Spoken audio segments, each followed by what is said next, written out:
we discussed Bengal, but there are Odisha and Andhra Pradesh on the east coast.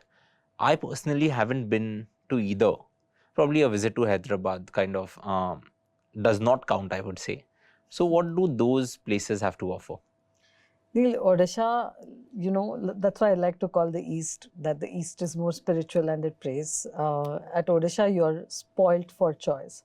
You have the Konark Sun Temple, Yeah. which all of us know. And I think it's amazing that in India, we have temples not just for deities or, but we do also have temples for nature. Yeah. Like the Sun Temple is made for the sun, and that's the sun chariot thing, embodying the sun as a god and making sure he has a chariot and putting it out there. So that's something everyone should visit.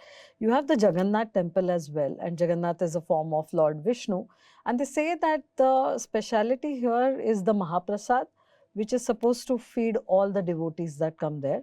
And they even say that they make it in 7 earthen pots sitting on top of each other, and defying everything, the pot on the top cooks first and then the other pots cook. Yeah. So they even say that that everything inside the temple, the flags and everything flutter in the opposite side of the wind direction. So it's of course the structure and how things are made. So these are two things that you should definitely not miss here. Along with that, talking of natural beauty, you have Lake Chilika.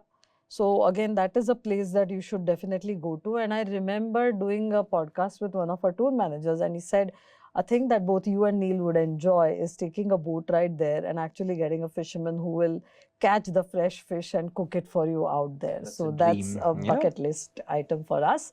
But you also have a chance to see the dolphins in the lake.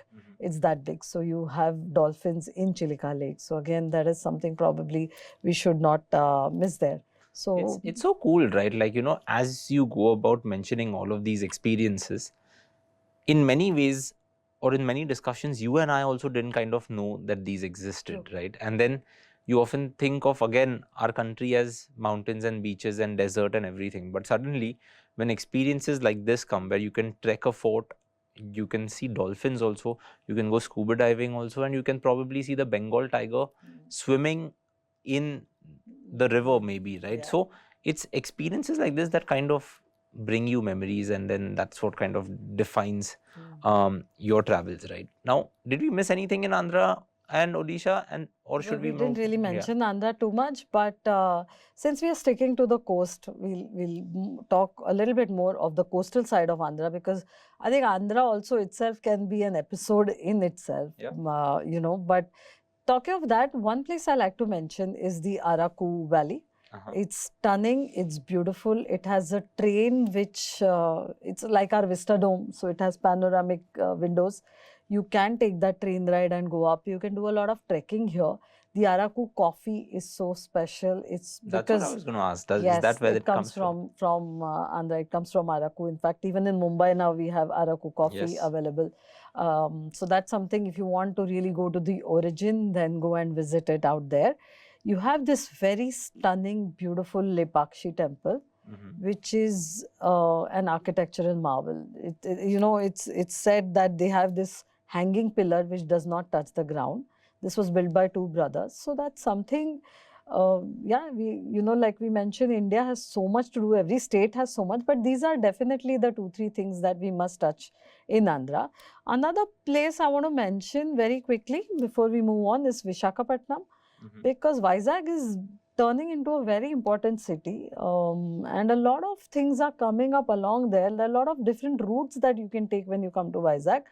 In fact, one of the most luxurious wellness centers is in Vizag. So Pema is where you can go in and have a wellness retreat with the stars of the south and everywhere else in India. Is that the one that you kept mentioning that, if you really want to have a luxury wellness retreat, go to Pema? One of them. One Yeah. of them.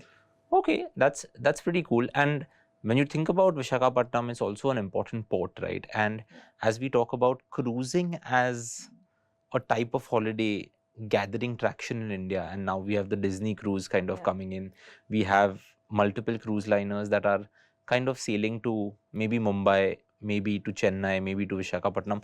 These port cities also will start gaining traction where a cruise might dock and you probably go and see that city over a day or something. Don't you think that could be the future in the next 5-7 years? Definitely. I think that's how things are building. We have the cruise terminal in Mumbai that was recently Yeah. opened as well. So I think cruising is definitely going to become popular going ahead. Awesome.